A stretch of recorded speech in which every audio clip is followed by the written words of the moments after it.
because life is always talking to us. And this is what I do know. When you tap into what it's trying to tell you, when you can get yourself quiet enough to listen, I mean, really listen, you can begin to distill the still small voice, which is always representing the truth of you from the noise of the world. See, when we use the word peak, naturally you want to go mountain climbing, that means you want to do something others cannot do. Not necessary, because the peak is not in what you're doing outside, the peak is in the way you experience it, isn't it? Somebody can do something very small with very profound experience. Somebody can be doing big things without any sensitivity to what's happening around them. So essentially, what you're looking for, just look at this as yourself as a life. Right now you become so many social entities, you may be lost in that, but actually you're alive. Most people realize they're alive only when they're threatened with death. Till then, they're something else. They become so many other things. No matter what work you're doing here, you're just a piece of life, isn't it? It is a fortune that certain things happen through us, which will impact many other lives, wonderful. But still, this is a life only if this life functions in its best possible way. Everything else will happen. Best possible way means what? Is this very clear that you're not taking your own apartment when you go? So obviously, the only thing that is left here is the profoundness of your experience, isn't it? How profound is your experience? To make our life profound, somebody says, if you have education, you can do this. Well, everybody went to the university, I didn't. Somebody said, if you have money, you can do it. Everybody ran after it. Somebody said, if you can get married, it'll happen. Everybody got married. Somebody said, if you have children, then it'll happen. Everybody did that. Somebody said, this is not it, you must get power in the world. So people ran after that. Essentially, what should happen inside, you're trying to cause from outside. What should actually happen within you, you're trying to cause it from outside. Yes, it is possible, sometimes it can be stimulated from outside, but it has to happen within you. All human experience comes from within you, is that so? Your joy and misery, pain and pleasure, anything and anything, agony and ecstasy can only happen from within you. The question is only, your joy, your peace, your love, your ecstasy, is it on push start or is it on self-start? Things which are most vital to you, the profoundness of your experience, the pleasantness of your experience here. But right now it's all on push start. If you have to be happy, how many people we have to fix in this world? If you if you have to be peaceful, we have to fix the entire world. So there is an endless amount of conditions for your experience to be in a certain way.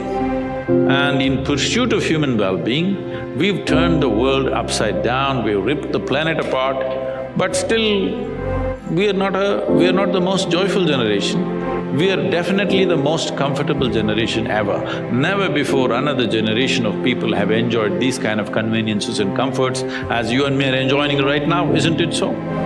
Never before. But can we say with all these comforts we are the most joyful generation? No, not true. I'm not saying we are more miserable, but definitely we are not the most joyful. Are we peaceful? No. Are we loving? No. So our experience of life is still like how the caveman's experience was. Endlessly, you think it's different, it's not different, it's rudimentary, isn't it? Hello? The idea of organizing our survival process the way we have organized is, we need not be concerned about it, isn't it so? Hello? You open the tap, water comes. Don't think it's small, it's a small thing. Just 100 years ago, water means you had to go to the river with a pot on your head. So today, all this convenience that we did, why? Because we don't have to concern ourselves with daily survival. Everything is organized. Now we believed if all these things are organized, we will sit here blissed out. Well, that's not happened. It's not happened simply because we have not taken charge of this.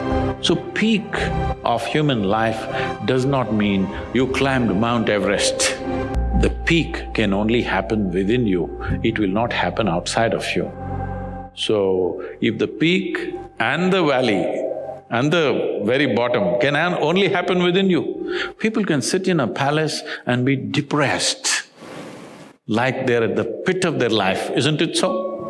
Hello? So similarly, if that is possible, you can sit on the street and be on the peak.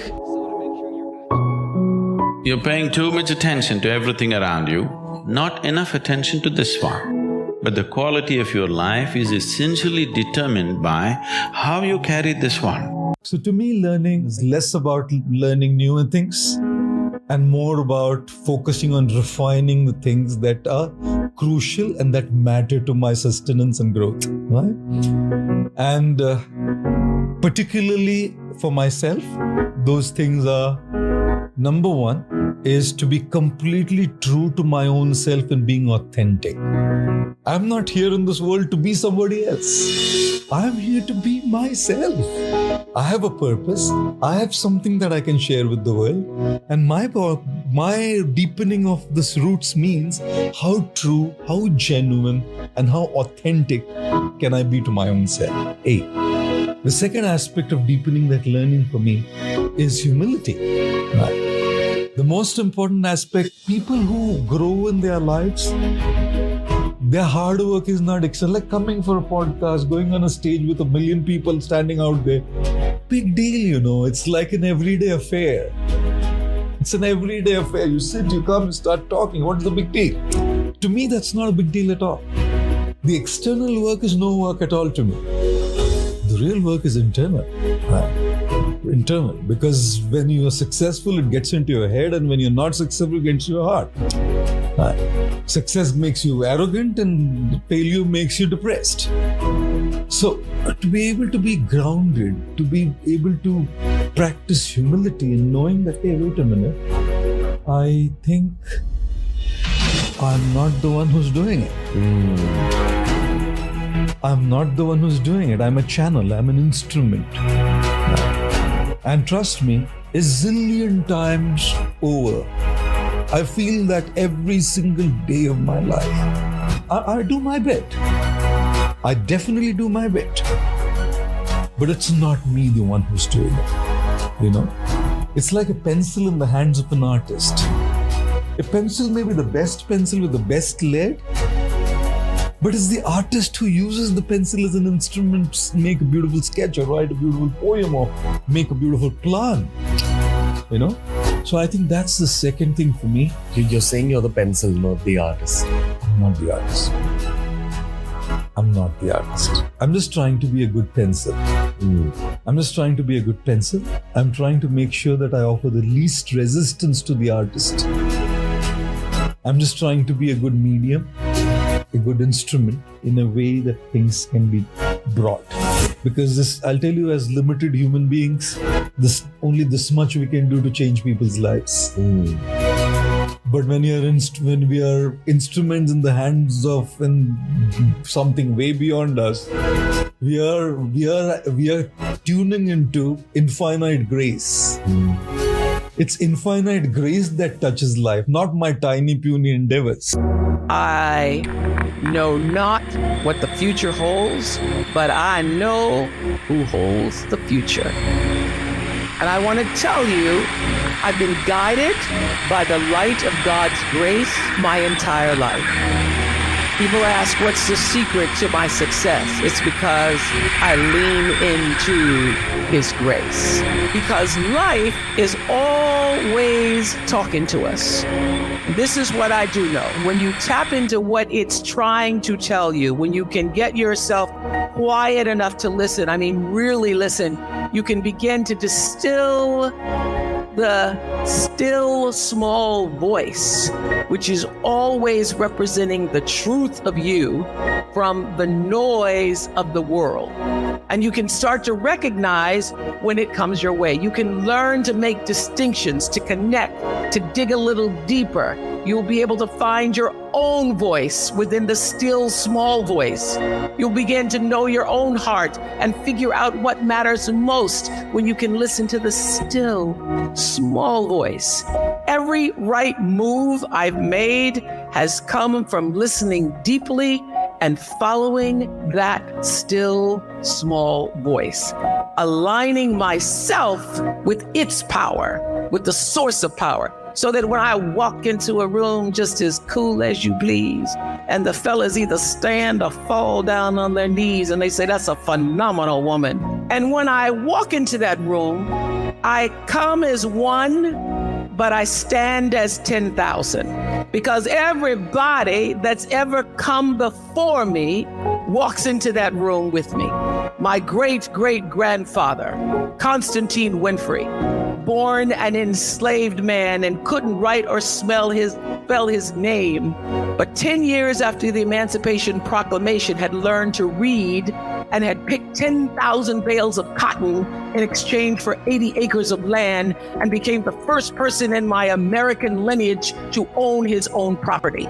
I come as one, I stand as 10,000 has been my mantra for power, because for so many of my earlier years when I was the only woman, I was the only person of color, the one nobody expected to be in the room at the table on the anchor desk, co-anchoring the news here in Nashville in 1975, walking into boardrooms in the 80s, negotiating deals to own my own show. Not just do the show, but to make as much money from it as they were going to make off of me. And at no time did I ever feel out of place or not enough or inadequate or an imposter. Do not let the world make an imposter syndrome out of you. Why? Because I knew who I was. And more importantly, I knew whose I was.